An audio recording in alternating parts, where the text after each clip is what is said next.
to back off. Yep, they're not going to do this, and now SRG trying to be even more efficient. They're not going to show topside until it's too late, and now Pro, unfortunately, just has to respond to this as SRG are playing Pro's game, but just a little bit better, because they don't need... Oh! A little bit of play, a lot of damage. Cram jumps onto 3. Tempest of Blades does come down, but it's more of an escape use. The taunt locks in. The Wrath of Dryad and Saw falls as Innocent is catching targets left and right. Sorry, I'm 𝗣𝗥𝗢. Just has to try to get away under the tower. But another Wrath of Dryad and a double kill for Innocent. Oh my God. 𝗚𝗀 just wants to live. Goes back to base, and SRG didn't even need the Lord. They're finding members. Oh my goodness, Innocent. An incredible baseline. He is showing that all gold laners need to have perfect movement. Look at that! Nothing can touch this guy so far. Every ability, pixel perfect footsies all the way through. It's been tough because Pro has been throwing so much at him. 𝗘𝗦𝗣𝗢𝗥𝗧𝗦. Can he steal it? 𝗘𝗦𝗣𝗢𝗢𝗥𝗧𝗏, Tempest of Blades comes down. He goes, misses the guy, still secures it. 𝗘𝗦𝗣𝗢𝗥𝗧𝗏 gets the kill on a Stormy though. He's trying to make the big play, trying to get away. It's not enough. I don't know. Between so many regions across the world, for some reason, Malaysia versus Cambodia always gets the blood pumping. Always a banger. Always a banger. Oh my goodness. It is a tough game here, but it's not completely over. Pro understand, hey, we still have scaling on our side. Zipper, if you pull up the items, I'm pretty sure that 𝗘𝗦𝗣𝗢𝗏 is pretty much getting to his third, if not finished it already at this stage. Yep, fourth item technically already complete here. He's got real damage. The problem is that he can't close the distance. If not, Stormy or even 𝗬𝗎𝗓 could knock him out of place. All right, Pro Esports, can they defend it? They still have inhibitors. This is only first Lord, second Lord actually. They got a Crash has come through. 𝗘𝗦𝗣𝗢𝗥𝗧𝗦 wants to jump in. 𝗬𝗎𝗓 with conceal play. Doesn't find the big payoff. SRG looking for an angle on the backside. A lot of damage from 𝗘𝗦𝗣𝗢𝗏. 𝗘𝗦𝗣𝗢𝗏 just wants to try to clear the waves. Innocent looking to target onto this base, but Lord is already down to 20%. Singo to 𝗑𝗦𝗣𝗢𝗏 trying to run away right now. 9 seconds ablaze. 𝗘𝗦𝗣𝗢𝗏 taking out 𝗘𝗦𝗣𝗢𝗏. Gets the pick off. And they're looking for more. Can't shift even more. They're still holding the wave as 3 are down, and they want to push this and make sure they buy another 4 minutes into this game. Pro Esports with a beautiful defense. 𝗂𝗏 falls the first time he's died yet. Can they do more? 𝗘𝗦𝗣𝗢𝗏 gets a nice shot onto 𝗬𝗎𝗓𝗏. Stormy doesn't want to give it up just yet. The minions are still on the base. Pro Esports trying to defend 2 more waves coming in. They can hold on. Singo to 𝗑𝗦𝗣𝗢𝗏. Let's try Doesn't it. have the ult. 𝗘𝗦𝗣𝗢𝗏. They're able to push him away. Pro Esports survives another wave. You can tell. Both sides, they just want that moment to breathe, and SRG finally have to let go of the pressure after losing 𝗘𝗦𝗣𝗓 alongside with 𝗂𝗏. They recognize Pro. They're gonna be able to respond faster. Can he get this? No. At least he has the purple buff, but does he trade? Oh, that's a lot of damage. 𝗬𝗎𝗓𝗏 goes down. Immortality does pop. Can he escape this? Sorry, 𝗬𝗎𝗓𝗏. Look at the final shot. 𝗘𝗦𝗢𝗢𝗏 able to get it. That's a 42-second death timer on the side of SRG. Lord comes up in 45. All right, I gotta stand up for this one. Yeah. With this game, Type it up. It's a high intensity for too long, 16 minutes already, and there hasn't been a moment where their heart skips a beat every single time. Cool, calm, My heart has skipped a calculated. I mean, we're the amateurs here compared to those professionals up there, but now we're getting into the later stages of the game. Maximum items. Is this a punish? Ooh, shifting skies. 𝗂𝗏 takes a lot of damage, but 𝗘𝗦𝗣𝗢𝗏 gonna back off. Rather does come down, but doesn't connect onto anyone.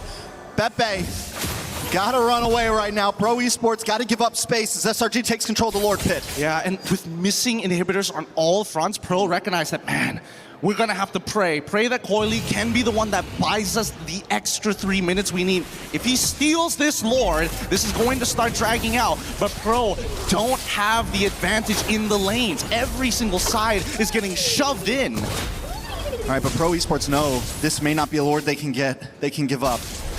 And when you're in a position like this where you have no inhibitors, you kind of have to force the fight. You can't play the long haul. You can't play the dance. And this could be the fight they're trying to force. Look at the damage. 𝗘𝗦𝗣𝗢𝗏 in the backside. Tempest Blades does come down. Sorry, 𝗬𝗎𝗓𝗏 able to just get away, but taken out by 𝗬𝗎𝗓𝗏. And the fist crack. Saw's down next. 𝗑𝗦𝗣𝗢𝗏 locked on to as 𝗘𝗦𝗢𝗏 and 𝗘𝗦𝗢𝗏 trying to make it back to base. The Terrify, the immortality isn't enough. And there you have it, the forced mistake coming out of Pro and SRG. This is why Macro plays a huge part in this game. With such a tough composition to play as well, they managed to hold on and turn these conversions only limited to the jungle and not structural damage. And SRG, with a well-fought battle, will take game number 1. It's not over just yet. This is an amazing contest of 2 incredibly mechanically